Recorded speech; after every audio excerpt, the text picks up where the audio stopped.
మీ మోకాల నొప్పులకు ఎటువంటి సర్జరీ లేకుండా ఎపియాన్ పెయిన్ క్లినిక్ అందిస్తున్న అత్యాధునిక చికిత్స. నమస్తే, వెల్కమ్ టు సుమన్ టీవీ. తిమ్మర్లు మనలో చాలా మందిలో కాళ్ళు చేతులు తిమ్మర్లు పట్టడం, సుదులు గుచ్చుతున్నట్టుగా అనిపించడం జరుగుతూ ఉంటుంది. కాసేపు ఎక్కడ కదలకుండా అలా కూర్చొని ఉండేటప్పుడు కూడా తిమ్మర్లు అనేది చూస్తూ ఉంటాం. బట్ ఇలా లేకుండా కూడా కొంతమందిలో ఎప్పుడు కూడా ఈ తిమ్మర్లు రావడం జరుగుతూ ఉంటుంది. సో సరిగ్గా పట్టు లేకపోవడం అనేది జరుగుతుంటుంది. ఎందుకు ఇలా అవుతుంది? తిమ్మర్లు అనేవి ఏ సందర్భంలో ప్రమాద సూచికగా మనం తీసుకోవాల్సిన అవసరం ఉంటుంది? ఈ విషయాలన్నీ అడిగి తెలుసుకుందాం. మనతో పాటు ఉన్నారు senior neuro surgeon doctor Ranganatham garu from Aster prime hospital. Hello sir. Hello sir, తిమ్ముర్ల సమస్యని మనం ఎప్పుడు డేంజరస్ గా మనం తీసుకోవాలి? ఎందుకు వస్తాయి అసలు తిమ్ముర్లు అనేవి? తిమ్మిర్లు అన్నది అసలు అనుభవించిన వ్యక్తి జీవితంలో ఎవరు లేరేమో. అది శరీరంలో ఏ భాగంలో రావచ్చు. జనరల్గా చేతుల్లో కానీ, కాళ్ళలో కానీ, చేతుల వేళ్ళలో కానీ, కాళ్ళు వేళ్ళలో కానీ ఇలాంటి దగ్గర. ఇది వయసుతో కూడా సంబంధం లేదు. ఇప్పుడు ఒక వ్యక్తి రాత్రి పడుకున్నారు, మధ్యాహ్నమే పడుకున్నాడు, తలకింద చేయబెట్టుకున్నాడు, చేతులు తిమ్మిర్లు, కాళ్ళ మీద కాలు వేసుకుని ఏదో ధ్యాసగా చదువుకుంటున్నారు, ఏదో పనిలో ఉన్నారు, కొంచెం కాలు తిమ్మిరిలాగా ఉంటుంది. తెలియకుండానే చెయ్యి ఏదో చైర్కో లేకపోతే టేబుల్కో ఎడ్జ్కి గుద్దుకున్నారు, కాసేపు అలా కదలకుండా అలా ఉండిపోతే వస్తుంది. విషయం వల్ల ఏమిటంటే అది ఎలాంటివి అవి ఏదో చిన్న కుట్టినట్టు, ఏదో పురుగులు పాయలు నప్పినట్టు, పిన్స్ అండ్ నీడిల్స్ అంటారు గుచ్చున్నట్టు, మంటలాగా ఏదో పాకుతుంది అన్నట్టు ఆ ఫీలింగ్ బాగుంది. మరి అంత సర్వసాధారణమైన తిమ్మిర్లని మనం ఎందుకు ఇప్పుడు దాని గురించి మాట్లాడుకోవాల్సి వస్తుంది? ఈ తిమ్మిరిలో ట్రాన్షియంట్ ఉంటుంది, అంటే అలా వచ్చి అలా వెళ్ళిపోయాయి పర్మనెంట్. మనం ట్రాన్షియంట్ గురించి ముందు మాట్లాడుకుంటే ఎవరికైనా డీహైడ్రేషన్ అయింది, ఈ తిమ్మిరి రావచ్చు. మైగ్రేన్ వచ్చింది, కొంతమందికి తిమ్మిరి రావచ్చు. ఇందాక చెప్పాను ఇంకొకటి, ఇక్కడ కార్పల్ టన్నల్ సిండ్రోమ్ అని ఉంటుంది. అంటే ఇక్కడ ఈ జంతువులు 3 వేలకి వచ్చే ఒక నెర్వ్ ఉంటుంది, ఇక్కడ నెర్వ్, మీడియం నెర్వ్ అని. దానివల్ల వచ్చినా కూడా ఒక్కొక్కసారి తిమ్మిరి వస్తుంది. ఇందాక చెప్పినట్టు చేతి గుద్దుకున్నా కూడా ఆ ఫన్నీ బోన్ అంటారు ఇక్కడ, ఏదైతే ఎల్బో జాయింట్ దగ్గర, అక్కడ ఒక నరం ఉంటుంది, అల్లా నరం అండి. దానికి తెలియకుండా అది కొంచెం పైన సర్ఫేస్ మీద ఉంటుంది, దానికి తగిలినా కూడా తిమ్మిరి వస్తుంది. ఇవన్నీ టెంపరీ. ప్రాబ్లం ఎవరితో వస్తుందంటే పర్సిస్టెంట్గా. ఈ పర్సిస్టెంట్ తిమ్మిర్ల కోసం కొన్ని విలక్షణమైన కారణాలు ఉన్నాయి. ఒకటి, ఏదైనా రక్తనాళాల్లో తేడా, ముఖ్యంగా ఏంటి, ఈ మెడ కింద భాగం లేకపోతే ఛాతి పై భాగం, ఇక్కడ జంక్షన్ ఉంటుంది. అక్కడ ఒక ముఖ్యమైన రక్తనాళం, చేతికి రక్తం సప్లై చేసే రక్తనాళం ఉంటుంది, సబ్క్లేవిన్ ఆర్టరీ. దాని మీద ఏదన్నా కానీ అక్కడ బోనిగా పెద్దగా డెవలప్ అయిన సర్వైకల్ రిబ్ అంటారు, లేదంటే ప్యాన్కాస్ సిండ్రోమ్ అంటారు, అక్కడ ఏదన్నా కానీ ట్యూమర్ లాంటిది ఏదైనా డెవలప్ అయినా ఇబ్బంది రావడానికి ఆస్కారం ఉంటుంది. అలాంటప్పుడు కూడా దానికి పరీక్షలు విధానాలు చేయాల్సి ఉంటుంది, మనం మాట్లాడుకుంటాం. అది కాకుండా నరాలకు సంబంధించింది, ఎవరికైనా యాక్సిడెంట్ అయింది అనుకోండి, తర్వాత వస్తుంది స్ట్రోక్ వచ్చింది, బ్రెయిన్ ట్యూమర్ వచ్చింది. అదే కాకుండా ఇంకా బ్రెయిన్లో ఇంకా మిగతా కారణాల వల్ల కూడా రావచ్చు. ఇలా అంటే ఏమిటి, నరాలకు సంబంధించిన మాటకు అన్నిటికంటే ముఖ్యమైనది మన దేశంలో డయాబెటీస్ అన్నది చాలా చాలా కామన్ వ్యాధి అయిపోయింది. డయాబెటీస్ ఉన్న వాళ్ళలో కొన్ని సంవత్సరాల తర్వాత ఎంత కంట్రోల్ ఉన్నా కూడా ఈ నరాల మీద ఇబ్బంది రావచ్చు. దానిని డయాబెటిక్స్ పెరిఫెరల్ న్యూరోపతి అంటారు. అదే కాకుండా ఇప్పుడు ఇలాంటి చిన్న చిన్న ఇబ్బందులు అవి నెక్స్ట్ మనం చెప్పాలి. అంటే దీనికి విశ్లేషణ ఎలా ఉందంటే విటమిన్ డెఫిషియన్సీ అని, లేకపోతే ఇన్ఫెక్షన్స్ అని, ఆర్సెనిక్ టాక్సిటీ అని, ఇలాంటి కొన్ని మనం విశ్లేషణ. ఫస్ట్ ఏంటంటే బ్రెయిన్కి సంబంధించిన విషయాలు ఇవి. ఇప్పుడు ఇంకా కారణాలు చాలా ఉన్నాయి. ఇందులో ముఖ్యమైన కారణం బ్రెయిన్ ట్యూమర్ కానీ, స్ట్రోక్ కానీ, బ్రెయిన్లో హెమరేజ్ రావడం వల్ల కానీ, మీరు చెప్పినటువంటి విటమిన్ డెఫిషియన్సీ. విటమిన్ డెఫిషియన్సీ అంటే vitamin B1, B5, B6. B5 అంటే ప్యాంటథెనిక్ యాసిడ్, B1 అంటే థైమిన్, B6 అయితే సరే. ఇప్పుడు మాటకి ఎవరికైనా టీబీ కోసం కొన్ని మందులు ఇస్తున్నారు అనుకోండి, అందులో INH అన్నది దానివల్ల ఈ పెరిఫెరల్ న్యూరోపతి తిమ్మిర్లు రావడానికి ఆస్కారం. B12 డెఫిషియన్సీ మీరు చెప్పినట్టుగానే. అదే కాకుండా ఇప్పుడు కొన్ని ఇన్ఫెక్షన్స్ ఉన్నాయండి. ఇప్పుడు ఏంటి ఇన్ఫెక్షన్స్ మాటకి, ఇప్పుడు బ్రెయిన్లో మెనింజైటిస్, లేకపోతే ఎన్సెఫలైటిస్. అలాగే ఈ మధ్యకాలంలో పుణేలో పరిసర ప్రాంతాల్లో వచ్చింది గిలెన్ బారీ సిండ్రోమ్, అది రకమైన ఒక ఇన్ఫెక్షన్. అదే కాకుండా ఇప్పుడు ఏదైతే హెర్పీస్ ఎవరికైనా వచ్చింది, హెర్పీస్ సింపుల్ చిన్న కురుపుల్లాగా కానీ, హెర్పీస్ జోస్టర్ విపరీతం నొప్పి. కొంతమందికి ఒక నర్మ తాలూకా డిస్ట్రిబ్యూషన్లో వస్తుంది, అసలు చెప్పలేనంత నొప్పి. ఇలాగ వచ్చిన వల్ల కూడా తర్వాత తగ్గిపోయిన తర్వాత వచ్చేది. కానీ అదే కాకుండా లైంగిక సంబంధాల ద్వారా వచ్చేటువంటి వ్యాధులు, ఏది సిఫిలిస్, ఇవన్నీ కూడా ఇన్ఫెక్షన్స్ కింద. అదే కాకుండా విటమిన్ సంగతి మనం చెప్పుకున్నాం. అదే కాకుండా auto immune disease, rheumatic disease అని ఉన్నాయి, రుమటాయిడ్ ఆర్థరైటిస్ అని, లోపస్ ఎరిథమెటోసిస్ అని, ట్రాన్సస్మైలైటిస్ అని, లేకపోతే ఇలాంటి ప్రాబ్లమ్స్ ఏమన్నా ఉన్నా కూడా దాని వలన కూడా ఈ ఇబ్బందులు రావడానికి ఆస్కారం అయితే ఉంది. ఇంకా కొన్ని శరీరంలో అంటే సిస్టమాటిక్ ఇన్వాల్వ్మెంట్ ఉంటుంది. ఏమిటవి, పార్ఫైరియా అని, పొట్టలో నొప్పిలాగా వేలాడుతూ ఇబ్బందులు రావచ్చు, ఎమైలాయిడోసిస్ అని, ఇలాంటి ఇబ్బందుల వల్ల కూడా మొత్తం మీద తిమ్ములు రావడానికి ఇన్ని కారణాలు ఉన్నాయి. ఐరన్ డెఫిషియన్సీ ఐరన్ డెఫిషియన్సీ వల్ల తిమ్ముర్లు అన్నది తక్కువ శాతం, వాళ్ళ వీక్నెస్ ఉంటుంది, లేకపోతే అలసట్ లాగా ఉంటుంది, పని చేయటంలో అంత షార్ప్నెస్ ఉండదు, ఇలాంటిది. తిమ్మిర్లు అనేది జనరల్గా ఈ 4-5 విటమిన్ల తాలూకా లోపం వల్లే. అదే కాకుండా నేను మిగతా ఇన్ఫెక్షన్స్ అని కూడా మనం చెప్పుకున్నాం. మొత్తం మీద తిమ్మిర్లకి ఇన్ని కారణాలు ఉన్నాయి. అది ఏ కారణం అన్నది మనకి ఎట్లా తెలుస్తుంది అంటే మనం పరీక్ష విధానం చేసిన తర్వాత. ఇప్పుడు పరీక్ష విధానాలు ఆలోచించినట్టయితే ఎంత తీవ్రతగా ఉంది. ఇప్పుడు మనం చెప్పింది ఇక్కడే అనుకోండి, దానికోసం సిటీ స్కాన్ కానీ లేకపోతే మామూలుగా ఎంఆర్ఐలు కానీ చేయాల్సి ఉంటుంది. అంటే వచ్చే ప్లేస్ని బట్టి ఉన్న లక్షణాలను బట్టి. ఇప్పుడు మనకు డయాబెటీస్ ఉందని చెప్పారనుకోండి, డయాబెటీస్ ఉన్న వాళ్ళకి మనం డైరెక్ట్గా ఎంఆర్ఐ చేయము. దానికి మనం ఫస్ట్ నెర్వ్ కండక్షన్ స్టడీస్ అని చేస్తాం. అది చిన్న పరీక్ష, ఖర్చుతో తక్కువతో కూడుకునేది, దానివల్ల క్లియర్గా మనకు తెలిసే అవకాశం కూడా ఉంది. ఇంకా నేను నరాలకు సంబంధించి డిస్క్ ప్రొలాప్స్ అని చాలా కామన్. నడువులో డిస్క్ బయటకు వచ్చింది, ప్రొలాప్స్ అయింది అని, ఏదో బరువు ఎత్తారు, సడన్ నడువులో ప్రాబ్లం వచ్చింది, దానివల్ల మళ్ళీ అలాంటి దానికి మనం ఎంఆర్ఐ చేయాల్సి ఉంటుంది.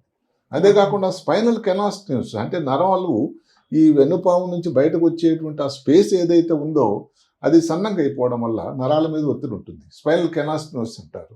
ఇలాంటి ఇబ్బందులు ఉన్న వాళ్ళు కూడా వస్తూ ఉంటుంది. సో ఏ రకంగా ఉంది అంటే అక్కడే డాక్టర్ ఏమిటంటే ఫస్ట్ రాగానే టెస్ట్ చేయము.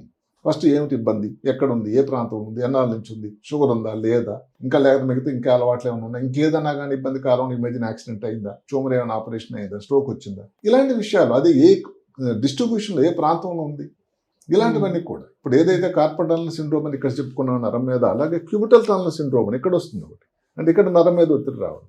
అలాగే కాల్లో వచ్చే టార్సల్ టనల్ సిండ్రోమ్, ఇలా లక్షణాలు ఉన్నాయి. ఒక పద్ధతి ఏ ఏరియాలో వచ్చిన దాన్ని బట్టి, అంటే పేషెంట్లు చెప్పేటువంటి ఇబ్బందులను బట్టి, తిమ్మిర్ల డిస్ట్రిబ్యూషన్ బట్టి, మనకున్న అనుభవాన్ని బట్టి చాలా వరకు ఒక విశ్లేషణ జరుగుతుంది. దాన్ని బట్టి అనే సవరణ పరీక్ష చేయాల్సి ఉంటుంది. చికిత్స తీసుకుంటే పూర్తిగా నయమైపోయేటువంటి చికిత్స అనేది ఏ కారణం బట్టి ఉంటుంది. ఇప్పుడు ఉదాహరణకి మీరు యాక్సిడెంట్ అయింది, లేకపోతే దాని తాలూకు పర్యవసానం సీక్వెల్ అంటాం, అది తగ్గడానికి ఎక్కువ టైం పడుతుంది.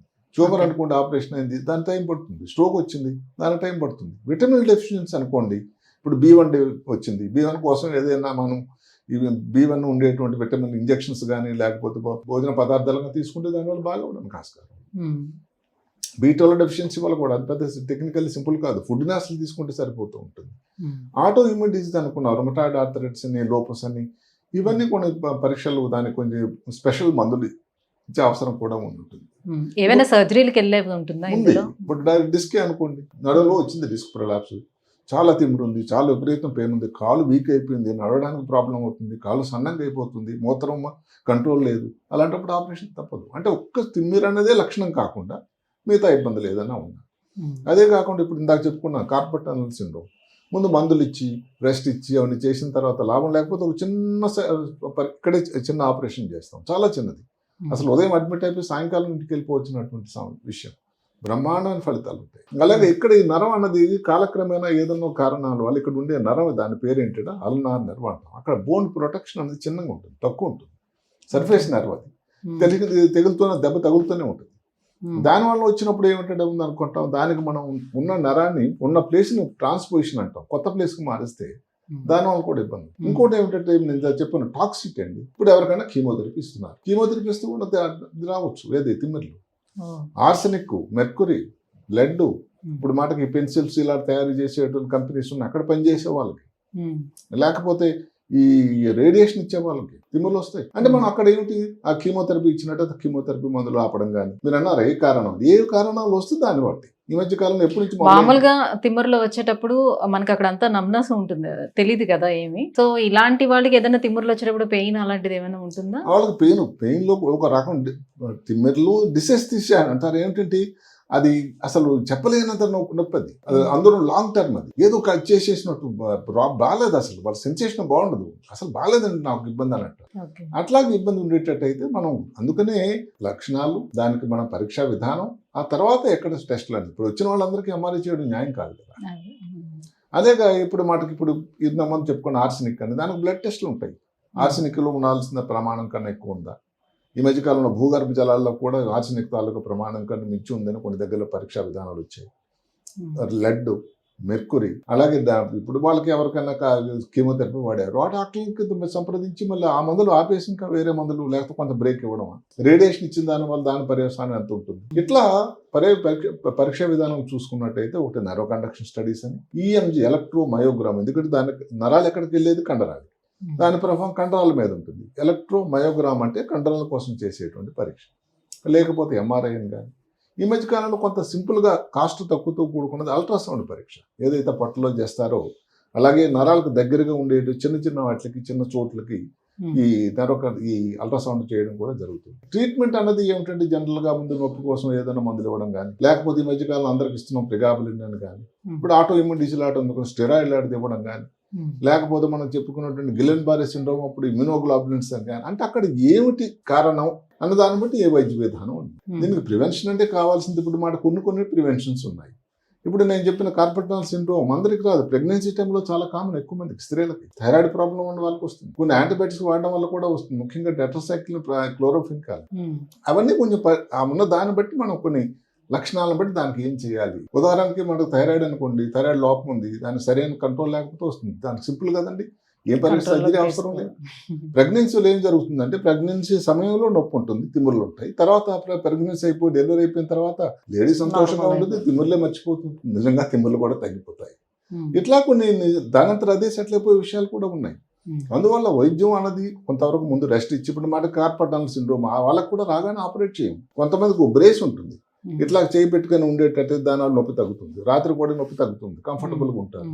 తగ్గడానికి ఏదైనా సింపుల్గా ఇచ్చేటువంటి ప్రిగాబులిన్ మందులు కూడా ప్రశస్తమైనవి, ఇబుప్రోఫెన్ మందులు కానీ ఇలాంటివన్నీ మందులు ఇవ్వడం వల్ల సింపుల్గా అయిపోతుంది. సర్జరీ అనేది ఉన్నది, సర్జరీ అనేది లాస్ట్ రిసార్ట్. ఉదాహరణకి కార్పొటల్ ఇంకా తప్పదు, ఇక్కడ సన్నంగా అయిపోతుంది, ఆపరేషన్ అవసరం.